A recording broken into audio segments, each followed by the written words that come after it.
तो बहिरात्मा जीवों के द्वारा उपार्जित किया जाता है ना। कौन से? बहिरात्मा। यानी तीन तरह के आत्मा होते हैं, बहिरात्मा, अंतरात्मा और परमात्मा। बहिरप्पा, अंतरप्पा और परमप्पा, है ना। तो जो बहिरप्पा होंगे वो तो इस तरह के चार इंद्रिय आदि नाम कर्मों का बंद करेंगे। अंतरप्पा कभी ऐसा काम नहीं कर पाएंगे, है ना। अंतरात्माओं को, अंतरप्पाओं को कभी भी चार इंद्रिय, एक इंद्रिय जाति नाम कर्म का कोई भी बंध नहीं होगा, है ना। तो ये कर्म भी सम्यक दृष्टि जीव को कभी बंधते नहीं है। किनको? सम्यक दृष्टि जीव को। क्योंकि बहिरात्मा जो होते हैं उनके लक्षण क्या हैं कि वह हमेशा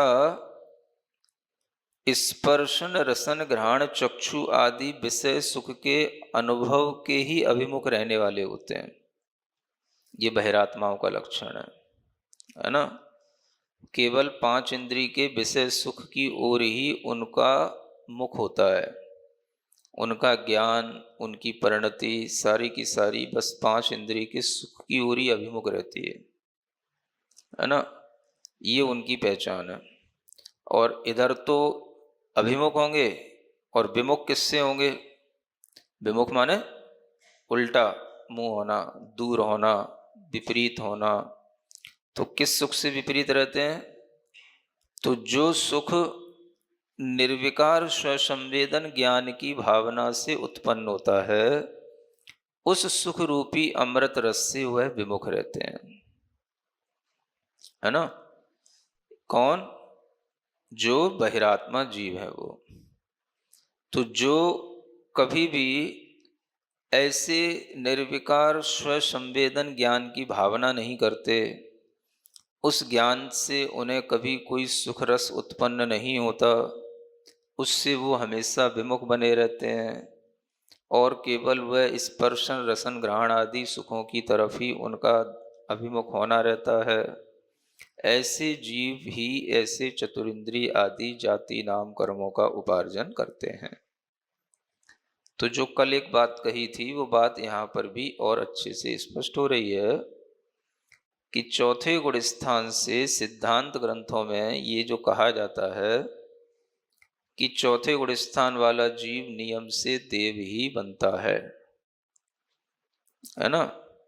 वह कभी भी एक इंद्रिय, दो इंद्रिय आदि, है ना, चतुरिंद्रिय आदि जाति नाम कर्मों का बंध नहीं करता। इनके बंध का जो अध्वान है वो स्थान वो तो पहले ही छूट जाता है, पहले दूसरे गुण स्थानों में। तो चौथे गुण स्थान में इन प्रकृतियों का बंध होता ही नहीं है, ये नियम है।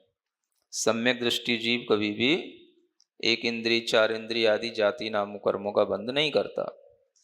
तो ये नियम भी इस अध्यात्म की प्रक्रिया के अनुकूल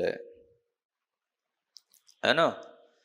तो इस नियम से भी यही सिद्ध होता है कि चौथे गुण स्थान वाला जीव अगर सिद्धांत की दृष्टि से एक इंद्रिय, चार इंद्रिय कर्म का बंध नहीं करता तो वो नियम से पंचेंद्रिय का ही बंद करेगा, संगी का ही बंद करेगा, मन सहित पंचेंद्रिय कर्म का ही बंद करेगा।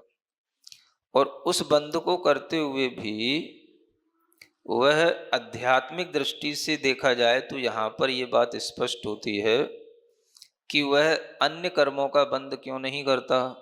एक इंद्रिय, दो इंद्रिय, चार इंद्रिय आदि इन कर्मों का बंद क्यों नहीं करता?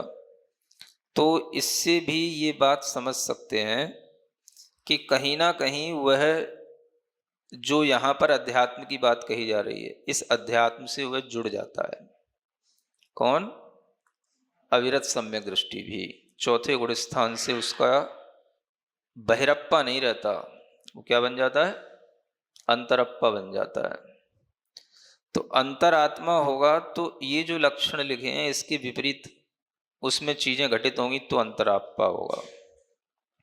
यानी स्पर्श रस आदि जो विषय सुख हैं इनके अभिमुख नहीं होना और निर्विकार स्वसंवेदन ज्ञान की भावना से उत्पन्न सुख में, है ना, अभिमुख होना, ये एक प्रवृत्ति उसके अंदर भी आनी ही चाहिए। तभी वह चौथे आदि गुण स्थान में इस तरह के एक इंद्रिय आदि कर्मों का बंध नहीं करता, है ना।